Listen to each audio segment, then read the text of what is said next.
Hello, everyone. My name is Meg Haines. I'm a spiritual healer, mentor, and teacher.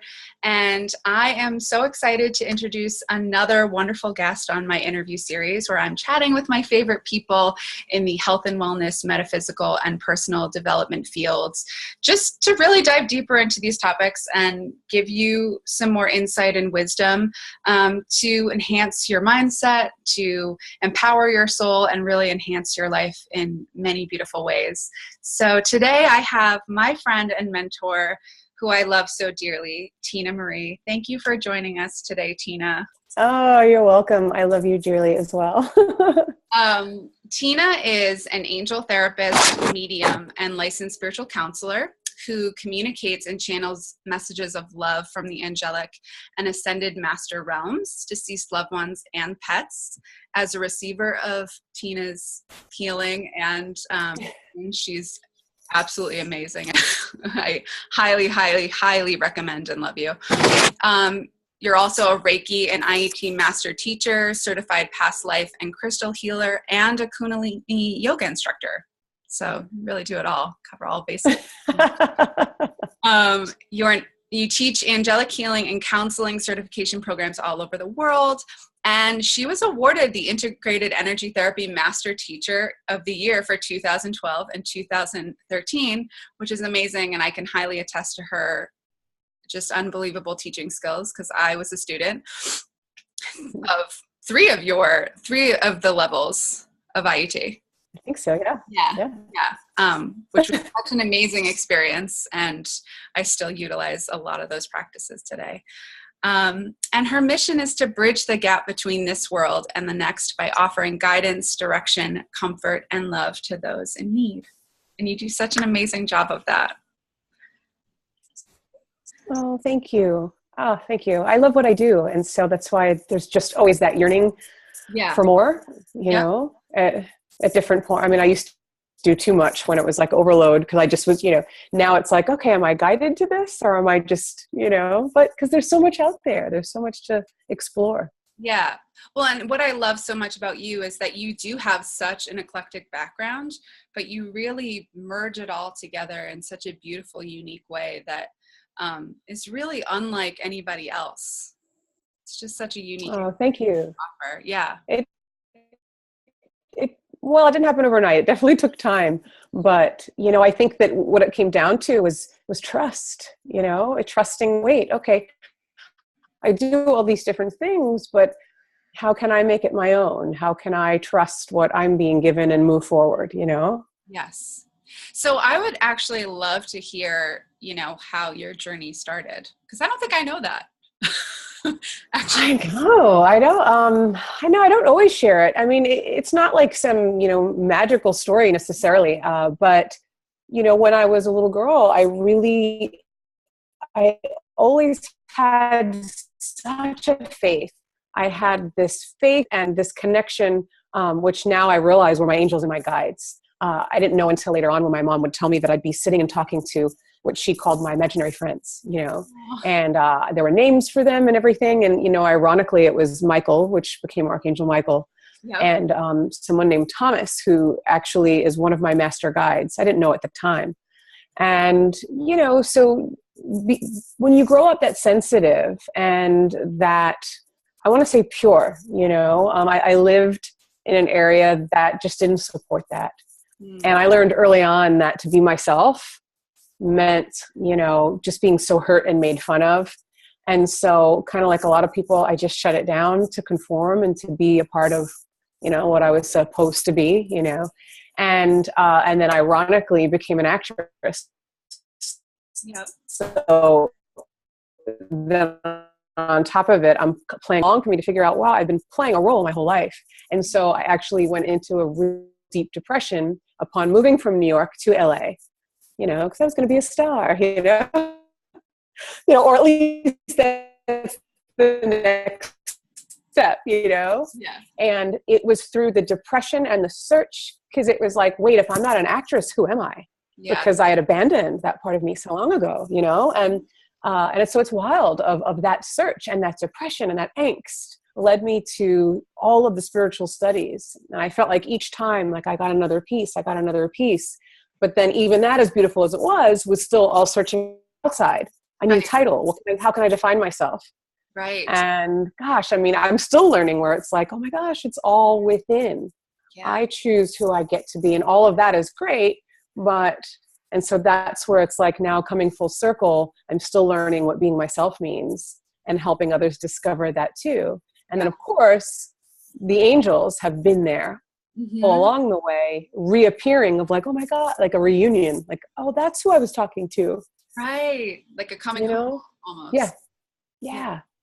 So how, like your connection with the angels, was that something that, you know, when you rediscovered them, was it instantaneous, or was it just kind of like a gradual, like developing of a relationship?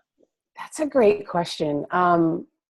I want to say both, even though that kind of makes no sense, because there was that aha of like, you know, being in a meditation and feeling like I sensed that. Right. And then trusting, oh, is that the name? Oh, I've always been told those names, you know? Yeah. And so there was a part of like feeling it and like knowing it's real, but then like we second guess it, you know? And then it took people in my life to just say, Archangel Michael's around you. Did you know that? And it was like, oh my God, you know? And then the more, you know, like, you know, the confirmation. And so then it took then going into some of the class work where being in that supportive environment where you can just let go and be yourself because it's all the like-minded souls. Yep. It's like, oh, I found my home. This is it, right. You know? And I think that there's something so powerful about that I just want to bring to light, because I know there are sensitive people out there that had the same situation. You know, they grew up and they realized being sensitive, being empathic, having these angelic communications were not part of the norm. And so, you know, we all shut down our light because that's what we're told to do.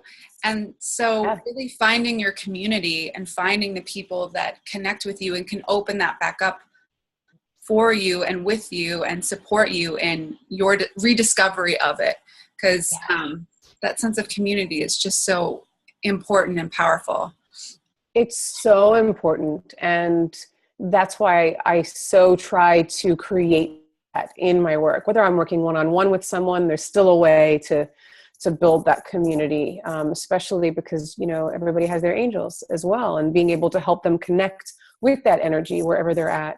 And then, of course, in more of the class work, whether it's teleclasses, Facebook's wonderful because you can have groups to, you know, really be there to support, you know, and have that visual. So it's whereas there's a lot of disadvantages of social media, that's one of the really, you know, benefits. Yeah. And that sense of community so that you can feel like you're not so alone. Yeah. Yeah. No, I love that. And I was just thinking that some people listening might kind of have an idea about angels, might kind of have an idea about but can you just give like a Cliff Notes version of like, who are the angels and ascended masters and like what their purpose is, just for those listening and are curious? Yeah, sure. Absolutely. You know, the easiest way to talk about the angels is that they're light beings. So they're not in a body. And that's a good thing, because in a body, we are limited to this physical space, time, and dimension. And they are not. They also are the energy of the creator. So whether you call that God or love, it literally is light and love, and they're infinite. And so we have soul contracts with them, whether we believe it or not, that they are here to help us. Absolutely, we can shut that out or not know about it and then feel like it's not there. But the minute we open up to that energy that's basically love, they're right there, like friends. And I think that's what we talked about. They're not these beings above us, judging us or outside of us. They're really the reflection of our higher self, always showing us that mirror of how amazing and powerful and beautiful we are. But if we don't see that because we're looking, you know, at the physical, we forget. So they're always that reminder. And it just takes our willingness to invite them in and ask for help. Or I don't even ask for help. I thank them for the help because I know that they are helping. But that's what gets that going. And, you know, intuition and that connection is a muscle like anything else to practice. Mm-hmm. No, and I love that you touched base on our previous conversation when we were talking about this call, because I think just we all have egos, so we kind of, I think when we're relating to these angelic beings or to God energy or whatever, we have this kind of judgment that we give them for us. Right. Almost like, oh, they wouldn't be happy with me. My angels wouldn't be happy with me if I was doing this, or my angels must think I'm, just a mess because I'm always reaching out for help. And I think it's so important what you shared is that they are really just holding unconditionally loving space for us and have nothing but unconditional love for us. It's our own judgment that doesn't allow us to really receive that. Yeah. And, not to get all trippy or deep, but this is what was coming up when we were just listening to you, is because they are pure love and light, they don't even see that other stuff. We're seeing it because of our ego and our our human experience, which is how we learn. But if you really think about it, they're not even seeing that, because if they're infinite, which they are, and they're only know love, how could they know love and anything else? So again, it's just us, So that's why I'm like, I know it's kind of trippy, but it's really true. Yeah, no, but I think that's so important, because there is a lot of dogma and conversation that says, we are not, that we're being judged at all times by a higher power, by a higher being. And I think that's just, it's just not the way it is. It doesn't, there can't be judgment and unconditional love in the same space. Right. Yeah. Just doesn't work. Absolutely. Yeah. Not all. Awesome. And you can see me, right? Sorry guys, my internet connection is kind of going in and out, but I think there's a little bit of a lull, but I don't know if that's on my end or your end, but whenever I invite angels in, my internet goes crazy or technical things happen. I don't know if that happens to you. Does that happen? Oh, it always does. Oh my God. Yeah. People are always saying to me, it's your energy doing this. But it's not mine. It's just even before I meditated before the call, but then that sometimes it takes you, yes, the energy way up high, and then this happens. Well, it's actually really funny because I've done so many different interviews, but this is the first one with you and with like really talking about angels and angel work. And so that's, it's just, of course, yeah, the internet's going to go in and out. And then, because of the energy and the power. We'll roll with it. It's great. So I want to talk about this a little bit more too, because we're all in a very kind of uncertain time. There's a lot of uncertainty, a lot of unknown. And I just know from years of working with the angels and working with you and really developing my relationship with them, to imagine not having them and having that support is just, I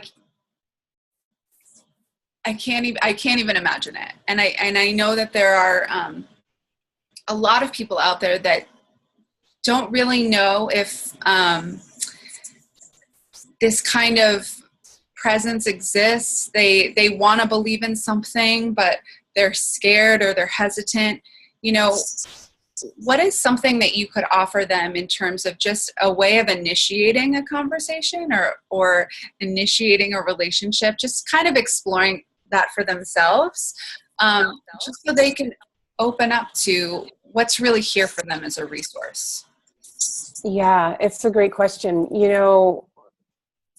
Basically, it's being still enough to move from your head to your heart. We live so much up here. We're living in the worry and the fear, and all of that is takes us out of the present moment and makes it worse, actually. And so when we can just quiet the mind, take a few breaths, close the eyes, and I even tell people, just place your hands on your heart chakra, because then energy flows wherever you place your attention. So something as simple as just like coming back to the present moment, feeling your energy, and I always start with gratitude.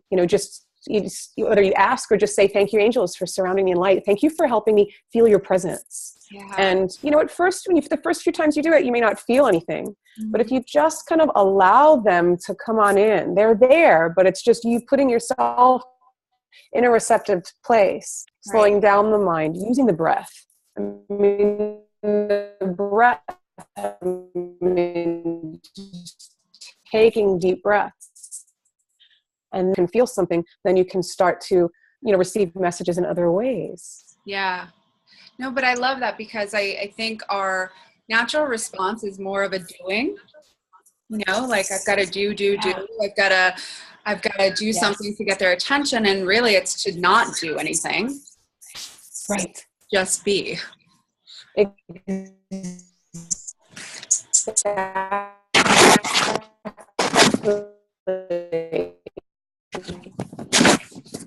And I think that sounded loud.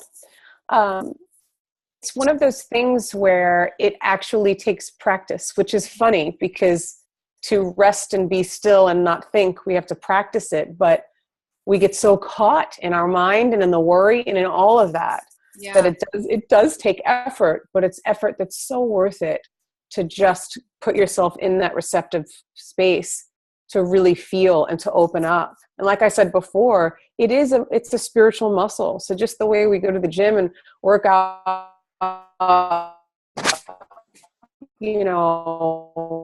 receptive, intuitive, that is what we're looking to expand. Yeah. Yeah. No, I mean, and that is true. I think it can be easy to get discouraged because you don't receive something immediately. Oh, I would actually love for you to talk about that, because I think that sometimes, there's this almost expectation or pressure that when I receive a message, it has to be like a full person apparition, or like I was struck with a lightning bolt of energy. My whole body convulsed, and I knew God from that moment. And it's so much more simpler than that. And I think a lot of times people can get discouraged and just putting too much pressure on themselves in the process, that they actually shut down their ability to receive. So can you talk about, like, ways in which they do communicate with us, and kind of what a normal experience, and I guess normal is not the right word, but just kind of what an everyday experience could feel like? Okay. Well, it's definitely through an open, aware to notice or observe the signs, but also open so that you don't have your mind tell you, because the mind immediately, like, you'll feel something or experience something, and it goes, that wasn't the angels, or that wasn't a sign. Mm-hmm. And so you have to get to a point where you don't listen to that voice. So it's always trusting that first thing that comes through. Knowing that, if you live a lot in your head, because you have to get used to letting go. You have to get used to trusting. Yeah. So, signs can be something like seeing numbers, the same number sequence on a license plate, on a sign. It could be, hearing something, someone shouting it, whether it's a name or, those are like the physical signs. Yeah. A book falling off a shelf, all of these, accidents. I don't believe in accidents. So we live in an orderly universe. So the minute that you say, angels present me with a sign, they're not going to just try to give you one sign. They're going to give you at least 3. It's how it works every time. But it's just, asking for it, trusting it's going to come, and then knowing that it could be things that you don't expect it to be. Like you said, it's not most likely going to come from a lightning bolt or from an angel showing up right there. I wish that it was like that. Well, not a lightning bolt necessarily, but but the thing is, how do you know how to trust or receive a message if you're not put in a situation to practice it? Do you know what I mean? Absolutely. So we're put in that space so that we have the opportunity to build that spiritual muscle and trust and keep doing it over and over till we really trust our intuition, because we're seeing, we're feeling. And those are the ways: seeing, feeling, hearing, or even just the thoughts that come in. Right. Well, and also I would think that if you're not used to tapping into your intuition in general, and then a full body apparition of an angel like appeared in your living room, that would be really terrifying. And they're not trying to like give us an out of body experience where we just lose it. They're just really trying to communicate in a way that we can receive. Yeah. Exactly. It even happened earlier today, because I'm always asking, even now, like I'm clairvoyant, so I see, and then I feel. Sometimes I hear a little bit, but the hearing's more like a knowing. Right. And I'm always asking for it to be more vivid. And I was just doing my hair earlier today, and it was like this bang, like I literally could scare me. And it was so funny, because the first thing that I heard after I calmed down was, "You asked for this." Like, and it wasn't anything scary, but like the ringing in the ear. Yes. It came but like a jolt. So it was like, but I felt it really extreme. Yeah. And I thought, you know what, this is perfect, because we say we want a sign like that, but when it comes, that's scary. So they're subtle. Yeah. We put ourselves in a space where we can trust the image to come. And if you try too hard to see or feel, you block it. So that's why you have to relax. I also want to talk about that too, because I know that was something that you and I were discussing. I know with my clients, and I'm sure it happens with yours, when they're in a state of desperation or fear or angst, and they go to pick up an angel card, and they're like, "That's not the card," or "Let me just pick another one." And then you get a completely contradicting card, and they're like, "I don't know what my angels are trying to tell me." I always just tell them that's a moment for you to step away, because you're trying too hard to receive a message. Right. But I know that's just a common thing, right? Is we get almost dependent on these metaphysical tools, which are really meant to be a connection, like a way for us to connect with them, not to be like night and day, like our answer, our truth, like we must follow this. You know what I mean? Yeah. Oh yeah. And that's probably the most common thing that happens, whether with clients or even students. Yeah. Like I'll watch them in some of the card certification classes that I have, and they're just like, you could see they're all up here, and it's not going to work from up here, you know? So when you're in that mental state, basically that's literally it. You're so trying external. So that's great to have that. Right. But then it's like, are you putting yourself in a place to breathe, be still, relax, and notice, and really allow a message to come? Yeah. And that's what's usually not happening when we're so frantic. Right. We're not really listening. Right. You know, we're like, I need a message, you know, and so sometimes you get the same card. Yep. I don't know if it happens to me all the time. But then sometimes, like you said, it could be the complete opposite. And then you're like, what the hell? How could I get two different things? Yeah. You know, and so that's when I'm like, all right, shuffle, relax, say a little prayer. Yeah. And then also notice the angels are going to communicate through your feelings, through when you're relaxed and when you can really, you know, visualize them. Yeah. Because I always tell my students that they'll meet you where you're visualizing. Right. They really do. I love that. I love that. That's a really great way of looking at it. Yeah, because they you know, it's the mind's eye. So it's like whether you have your eyes open or closed, if you like visualize them in front of you, they start to work with that. Then it's just letting go of the ego that's telling you that you're making it up. But you have to realize that voice of the ego is always going to be there. Yes. Thank you for saying that. Thank you. Sure. Because I think there's this expectation where like, I'll just transcend the ego and it won't be there anymore.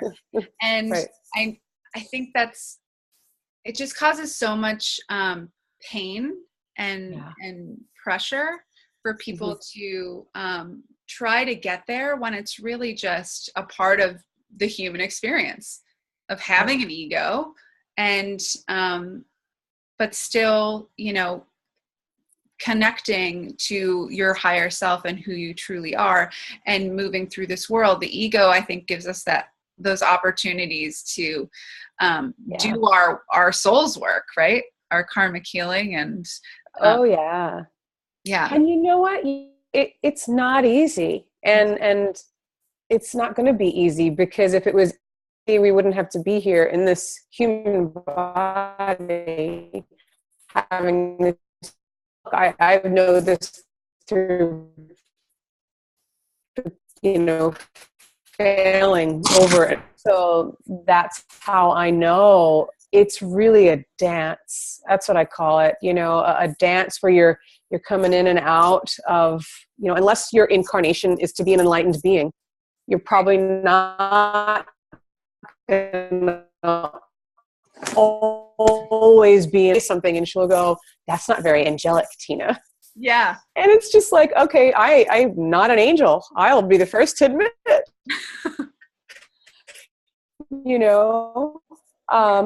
To help people. I'm probably the most brutal with myself. Yeah. But I think that's that is what I love about you. And that's really what I try to do with my clients and what I want people to know. Cause I think there's this idea that you get to a certain place and life just becomes perfect and life just flows. And, everybody is just like, they've just got it all figured out and they don't have problems and they don't deal with what we deal with. And that's just not true. We're all human, but I know that there's a tendency, like we were talking about, to put people on a pedestal. And I think that that's dangerous because, everybody's on their own journey. Some people are just farther along or have a lot more lifetimes of wisdom or are here to be a teacher and to enlighten other people. But we're still human. We're still real. Yeah. We have feelings. And you know what? I think, and I think one of the most liberated things for me that has happened has been the times when I've been in the deepest depression. Now, of course, looking back, it's when you look back that you have that, aha. But I'll never forget my counselors years ago when I was in this space of just depression where it brings out a rawness and an authenticity. Yeah. Where I remember, I couldn't even say I was okay because I wasn't.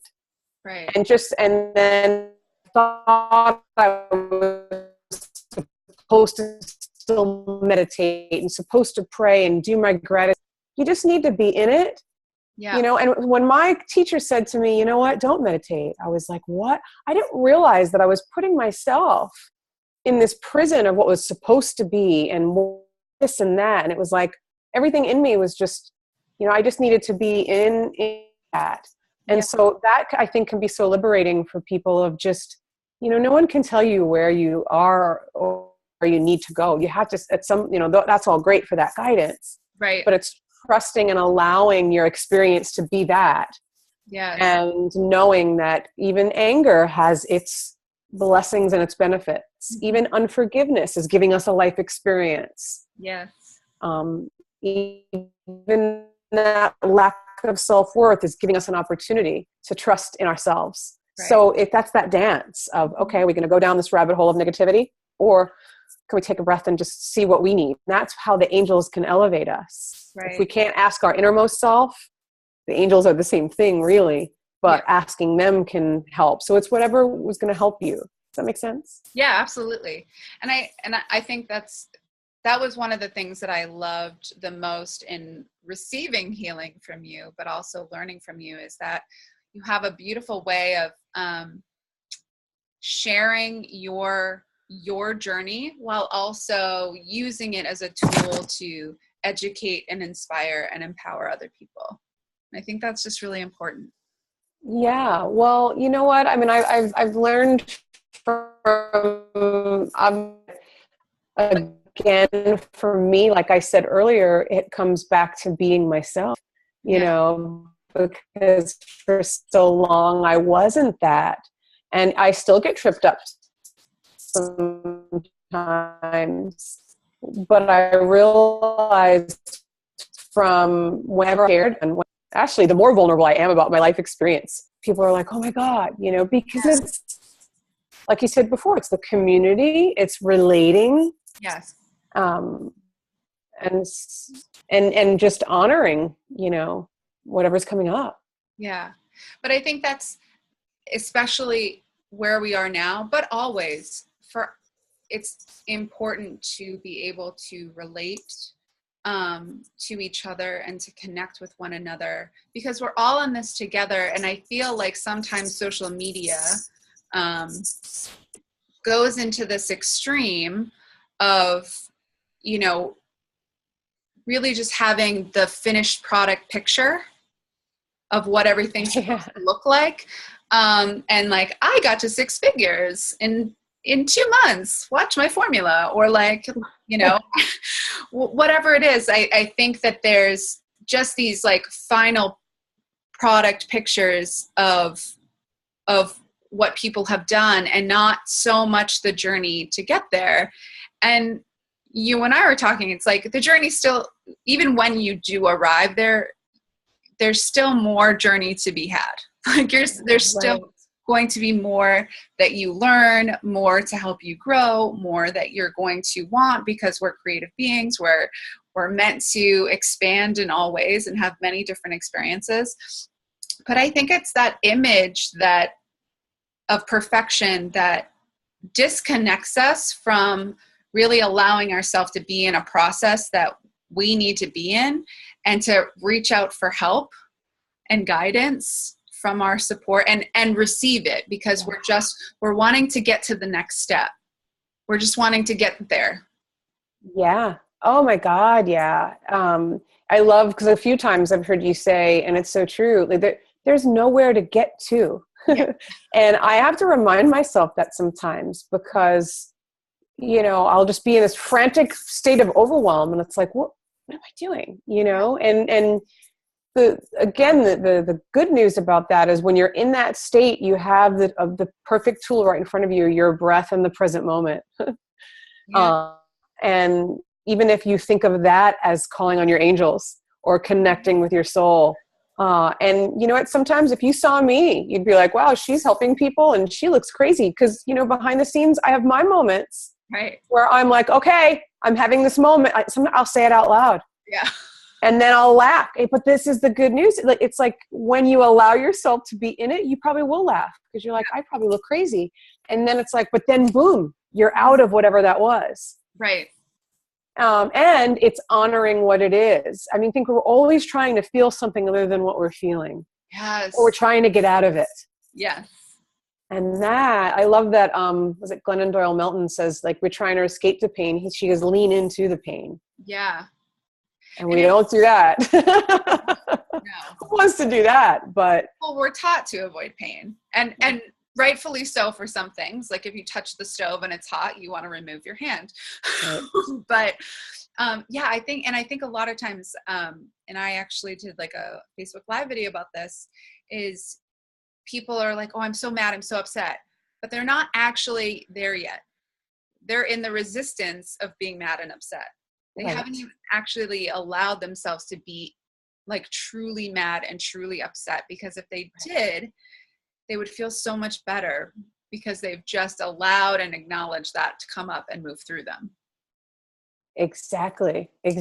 So if you think about all the people that are in the story of it, the complaining of it, whether it's social media, whether it's the, you know, the gossip type of going back and forth, and Right. you're keeping it alive, but you're not really feeling or experiencing it.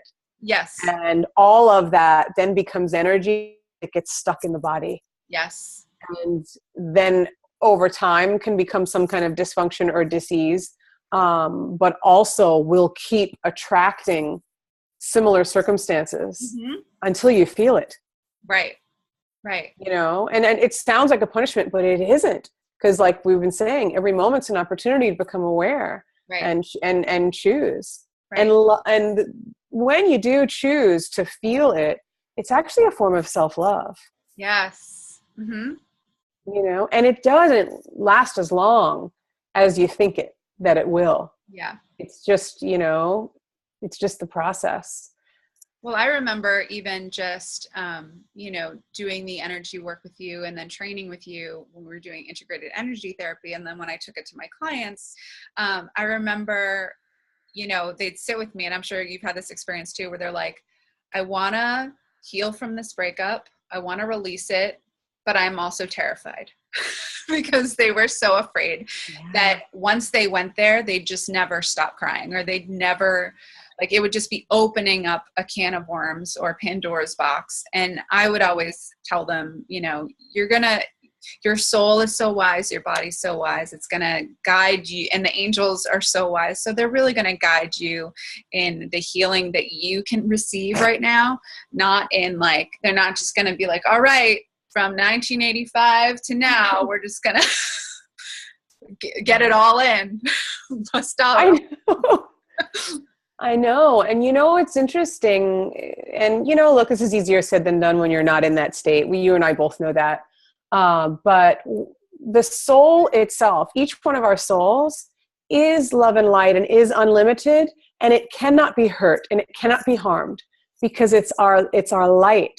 What can be hurt or harmed is the physical body, obviously, and the mind or the ego. Right. So it's hard to think in those moments, because I agree. I've had so many people are afraid that if they let themselves feel that it's just like, I don't know, but it's that thought of it.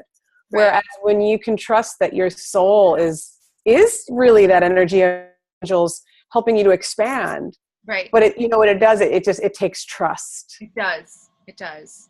And it's baby steps, you can dive right in or do it at your own pace. But that's why this intuitive work, I think, is so essential, because it's building self-trust. And if you trust yourself, you are in integrity, you make choices that serve you, you say no to things that don't, you really honor and care for yourself, you really expand your own sense of self-love.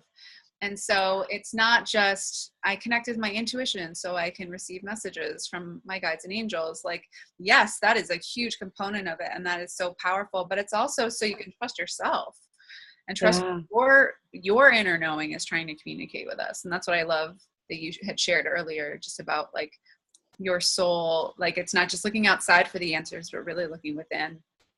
That's what it's all about. I mean, I've always said it's an inside job, and we're in such I just say that they're turbulent times right now. And, listen, as a country, we just are divided. And so what that is this collective energy of the divide within ourselves, because we can't change really the external or what other people are doing. It's not really our job to, but when we work on ourselves, that however that works for you. For me, it's calling on the angels, connecting with my soul. It's and expanding. But when I do that, and when I help others do that, it makes a difference in the planet. It's a ripple effect. Yeah. My heart opens, that expands my aura, so that everybody I'm meeting that day is receiving some of that. And so, to know that it is making a difference on the whole, that's a beautiful thing. But that's also a powerful message. I'm so glad you said that, because I think it's easy to look at what's going on and go, well, we're just screwed. Like, it's way too easy. There's nothing I can do that's actually going to contribute to making this better. And I would say that that's actually not true. There's so much you can do to contribute to making your yourself better. Like, and really what that means is just loving yourself more. Right. And honoring yourself more. And then, being that light and love for the people around you. Because if other people are around that energy, then they shift.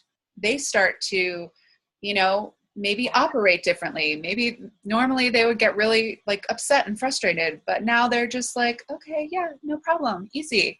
And then how that relates to that person. And, we impact more people than we realize, I think. Absolutely. We really do. So many people will say, well, I don't know if my prayers are working.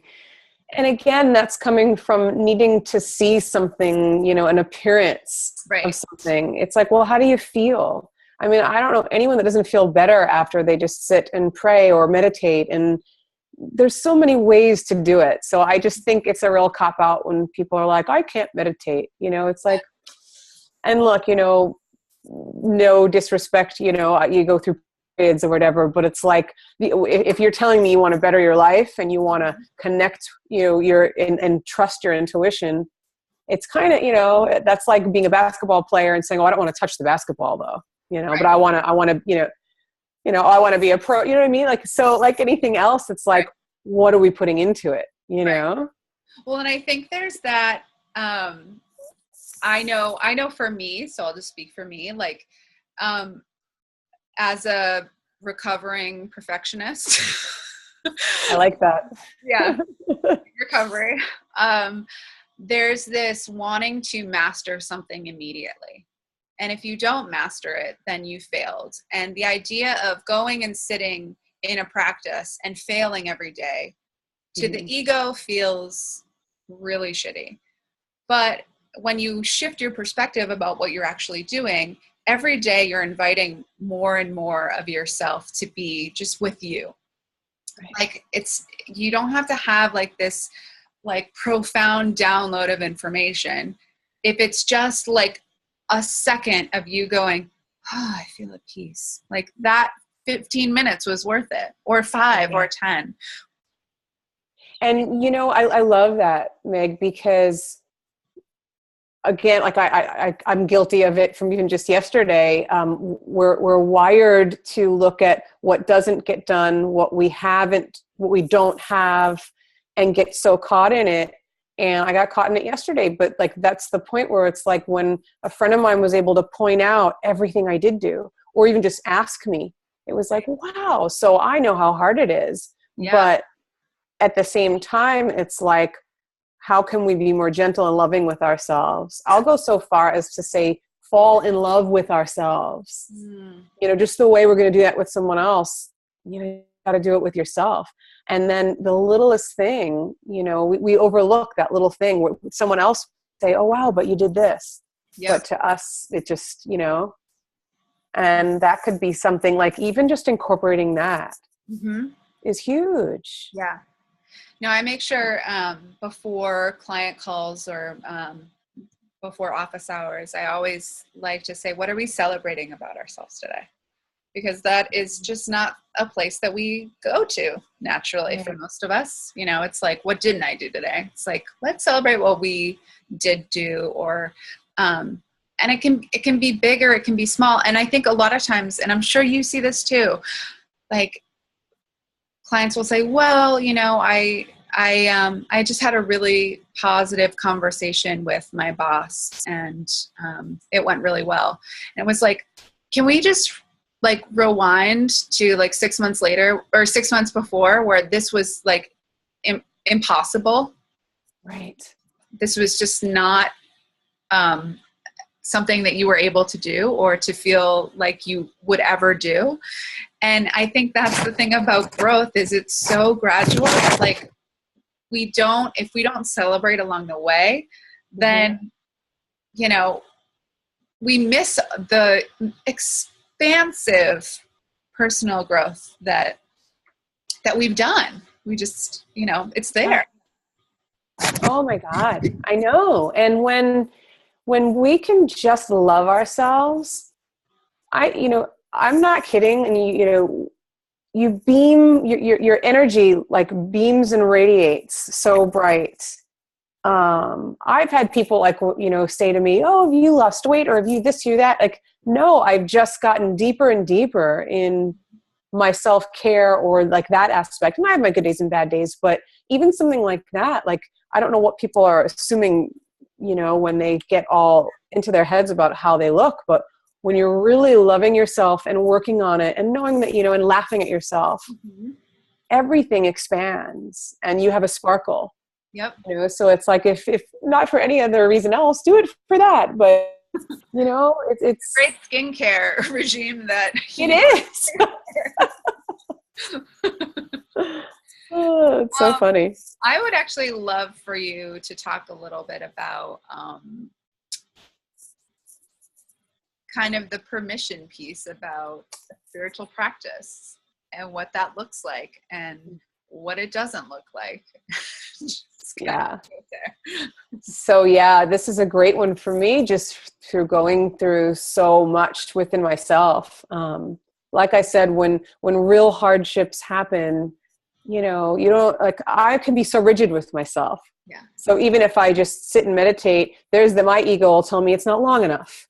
And then I should do it again, and all these shoulds. So for, if you're the rigid, you've got to keep it simple. Know that even just being present in every moment is a meditation, and really having that be a sincere practice. I love that Thich Nhat Hanh, the Buddhist monk, says, when you're washing the dishes, are you thinking about a ton of other things, or are you really just present with what you're doing? Yeah. So being present with what you're doing is a meditation. But for more of like the soul work, it could be anything from taking a beautiful walk in nature, but being really present. It always comes back to being present.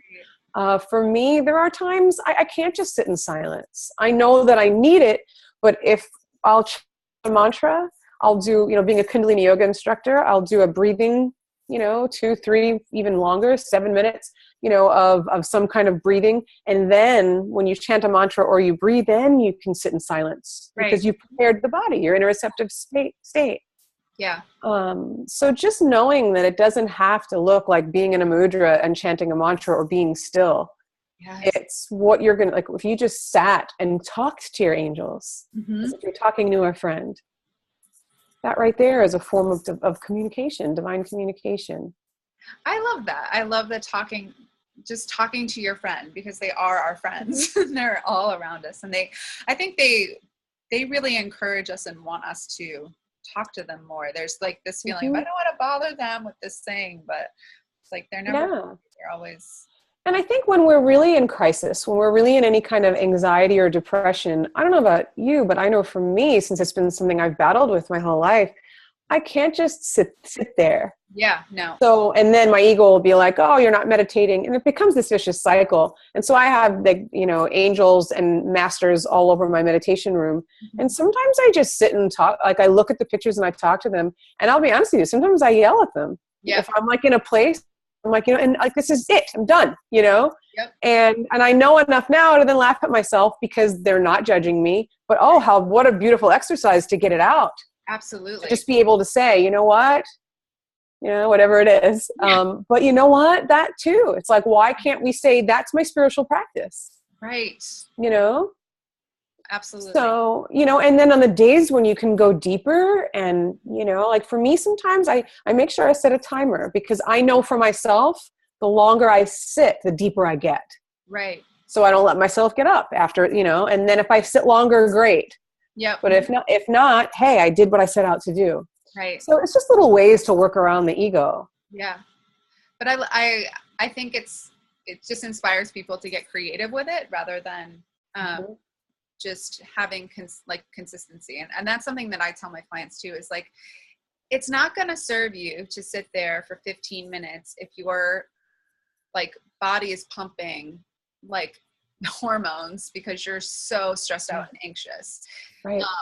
It's probably going to serve you better to like go put on some music and dance it out, or go for a walk, or go call your girlfriend, or or scream at your angel wall. But just to like move which I love. I do it too. I only yell. It's so funny. I will only yell in my car. I don't get mad anywhere else, but in my car, I get very angry. That's great.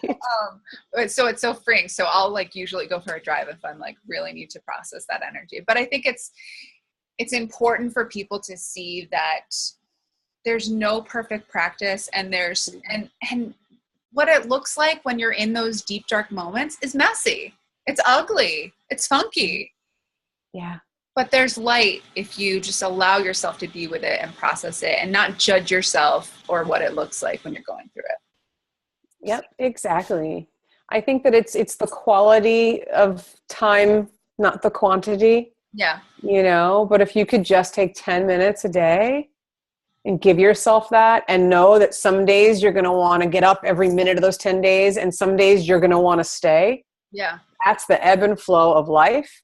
That's the dance that we do, and it's always going to be like that, but, I love that one of my teachers says, you are not your thoughts and feelings. Yep. So you thank God, so why not sit in that space, right? Allow whatever it is to come up, but have an intention of something deeper. Yes. I love that. Robert Holden, has said, like, sit with your feelings, which is very similar. Like, I am with anger. I'm with sadness. Yep. I am not angry and sad. My soul is perfect. It's whole, right, complete. But I'm experiencing the emotion. And so I'm with that emotion, and I'm just receiving what it needs to offer me. I love that. I just did a teleclass where I went through it. I always put myself through an exercise first. In the meditations, I don't know necessarily what I'm going to say because I just channel it.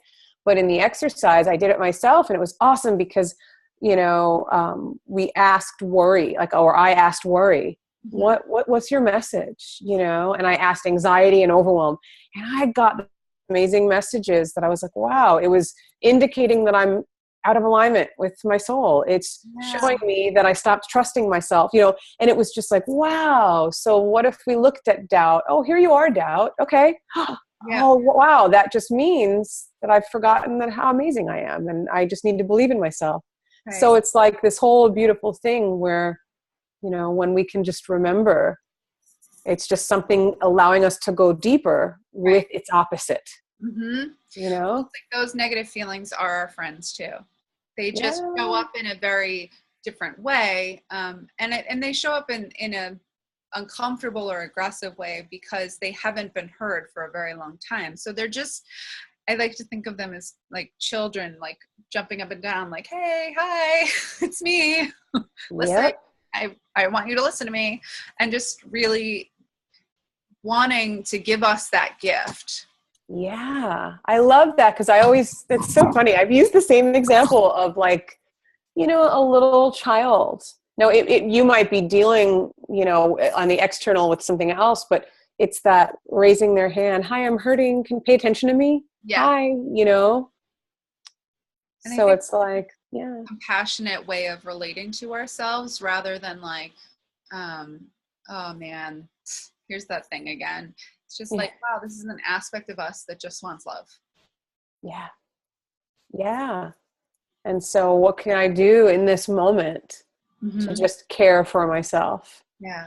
I think people think that it's going to be some long drawn out thing. If you have more time to take the day off to, give to yourself, great. But, the moments in the day can be really powerful with how you choose to be present and care for what it is that you need. So even, because a lot of times people say, well, I don't have time. Well, you do. It's just, how are you using that time? Right. And giving themselves, the awareness and the choice to really make space for that. And that's the permission thing that you said too, is, and sometimes I have to say it out loud. Like I give myself permission. The other day, I had done a lot of sessions and it was that going, and I hit a wall and I was like, okay, I started to breathe and I'm like, I'm going to give myself permission to lay down. And I had a busy day, but it was like, I knew to keep going, I'm going to crash, you know? And so it was amazing. The minute I just laid on my bed, I put my hand on my heart, my hand on my solar plexus, I just breathe, like just breathing. Mm-hmm. And I let, and it shifted everything. But it's that, the steps to get there, and then giving yourself permission to relax, which is hard. Yeah. No, I thank you for sharing that, because I think these are just examples of that give other people listening or watching that are maybe hesitant or maybe not feeling like they can give themselves permission, that like it's a necessity. Like, it is. Your soul needs that care. You need that care. And that time is sacred and important. And you actually serve more people. Yes, that's what's so ironic. When we take the time to do that, we become more alive, more full, more vibrant, and then we'll be able to get more done because we've just moved from our head to our heart. Right. And this vibration of love that is the biggest vibration, the grandest of everything. It's always what the answer is. Right. And I think we think it's, if I do more, then I can just feel better.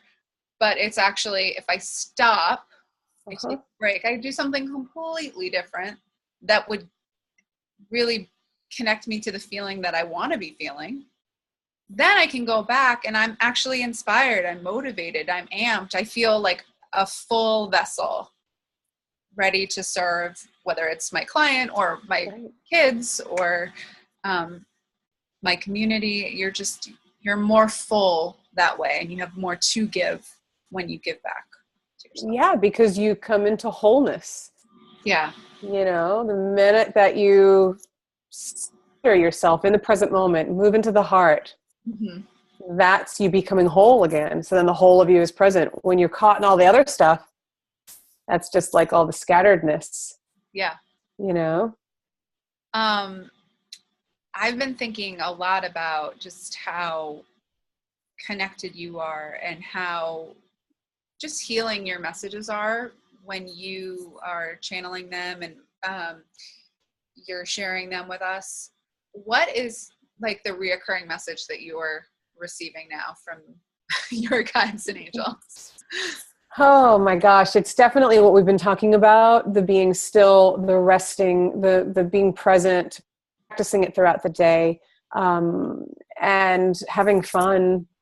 Yeah. Another one, it's like, yes, we are allowed to have fun. We have to give ourselves permission to have fun. And between my angels and then the energy of the divine feminine is so what's coming through. So for me, that's Mary Magdalene, who's one of my spirit guides.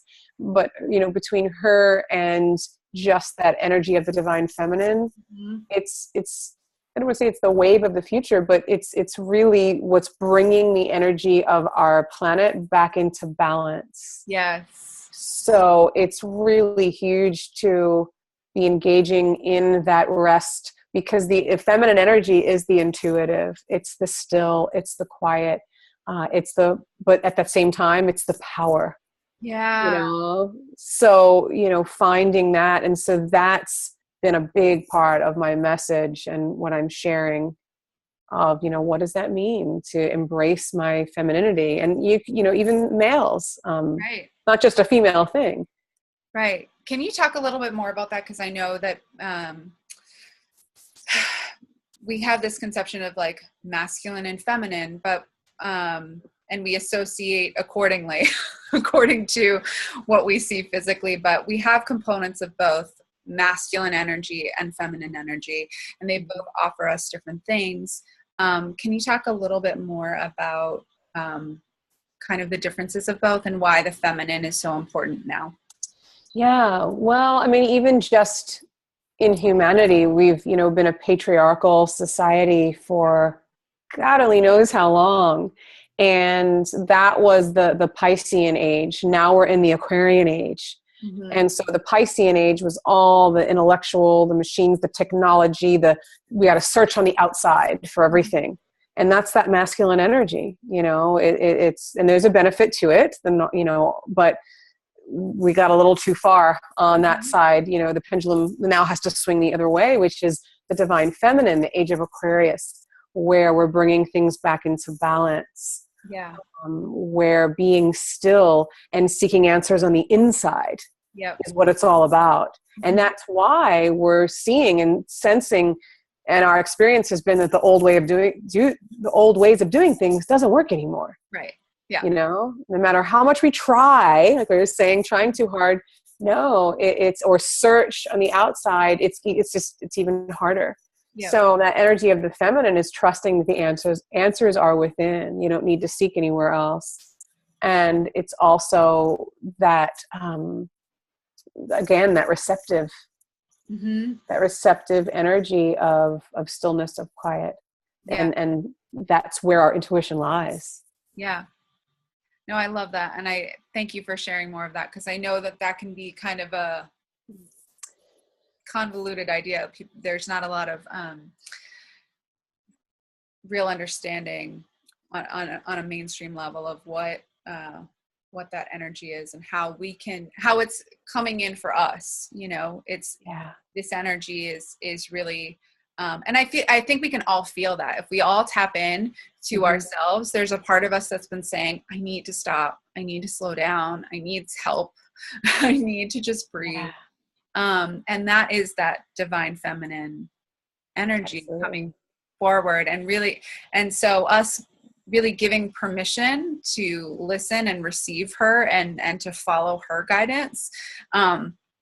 That's going to just serve us in our growth and our healing and just making life more enjoyable, I think. So.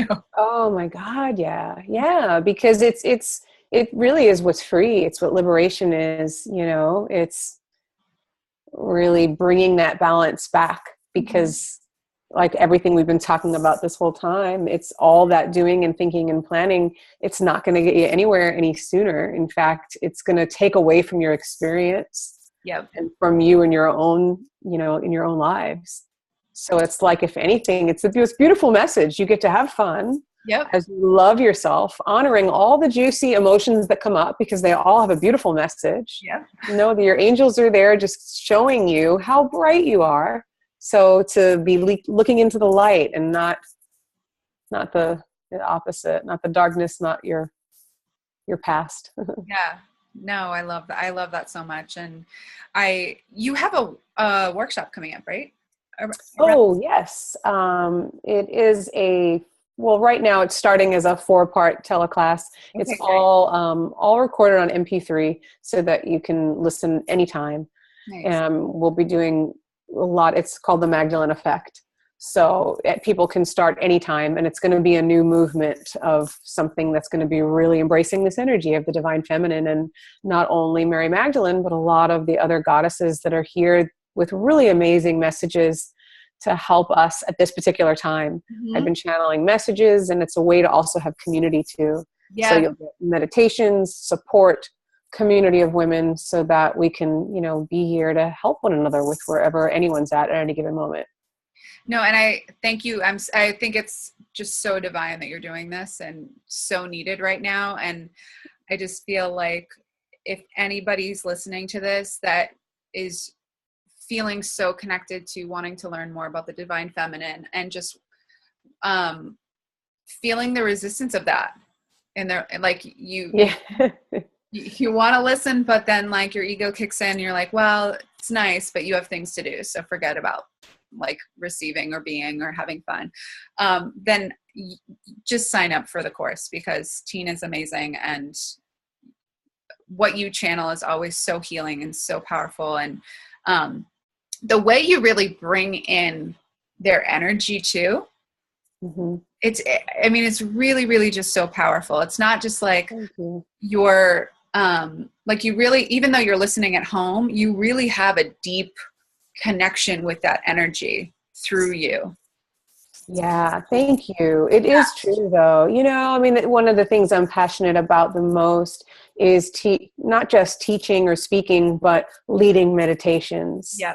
I'm really confident in my abilities, because I honestly, it's the one time I let go and allow them to speak through me. You know, I allow spirit, whatever angels are, to hold the space for everyone, right, and lead them through whatever healing or process, you know, is meant for whoever is listening. Yeah.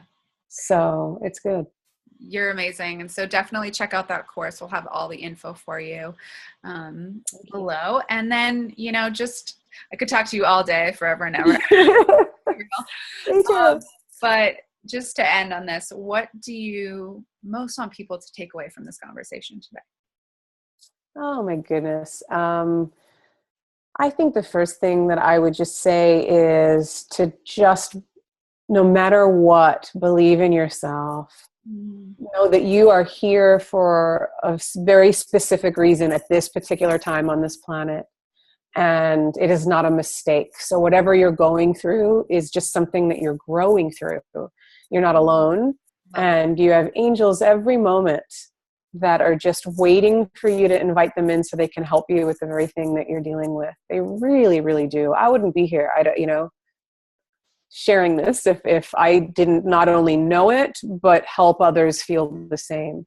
Yeah. I'm not asking you to believe it because I'm saying it. I actually want everyone to have an actual experience and trust it, So. I think that's beautiful. And I think it's, sometimes life can feel a little hard and it can feel a little rough, and we're like, what is it all for? But there is deeper meaning and purpose to us being here, especially at this time, like you said. And I thank you just for sharing that message, because I know that there are people listening that really need to hear that and need that affirmation of that message. Well, yeah. And I don't speak just like, airy fairy. Obviously, I had like about a 3-year depression, where a solid year was dark, dark, dark. Yep. So I have now, being on the other side of it, I have such a passion to want to work with people, because I know how you just want to be done. Like, just forget it, Yeah. And so being to the depths of that, I know how to help people, because one of the biggest messages I needed to hear was, wait, no, I'm here for a reason. Oh, really? Wow. I lost sight of who I was for a while. Yep. But now, and so sometimes that's part of the journey, and you just need someone to remind you, help you out. Well, thank you for reminding us today, and really just being such an example of someone who is very much in this human experience, but is also so deeply connected to her soul, her spirit, and to her guides and angels, and to love and light. Like, you are just such a beautiful example of that. And I know that people watching this just receive that authenticity from you. And that was just kind of our conversation, and what we wanted to share and present was just to make it feel really real and relatable, and for everyone to get something from it. I think sometimes this work can be presented in a way that just doesn't connect. And so that was really our aim today. And I thank you for sharing in such a beautiful, thank you, loving way, just your authenticity, your grace, and your wisdom is just so needed. And so I thank you so much for being here. And it was an honor, honestly, such an honor. Yeah. I mean, you were the catalyst to, one of the beginning catalysts to my journey. So, and to my discovery and building my relationship back with the angels. So I just love you. I love you too. And I'm just so grateful for the chance to connect and have such a deep but powerful conversation about something that can be so helpful. Yeah. And our angels were present today for the interference, which they did. They came in to just be like, here's an experience. But even that, we could get stuck in the resistance of it not working, or we can just laugh and recognize that they're just saying hello. And there's just like, there's beautiful things to every, and opportunities to every little thing that happens for us. Sure are. So, and Tina, where I know you're doing a whole rebrand of your website, but if people want to book you for sessions or come to your classes or connect with you through the workshop, where can they find you? The best place is just tinamarie444.com. Okay, perfect. And we'll add that below so everyone can connect with you there. Awesome. Wonderful. Well, thank you so much for being here. Thank so much you. love for you and all that you do. And thank you for being such an incredible light worker in this world. Thank Thank you so much. Okay. Bye, everyone.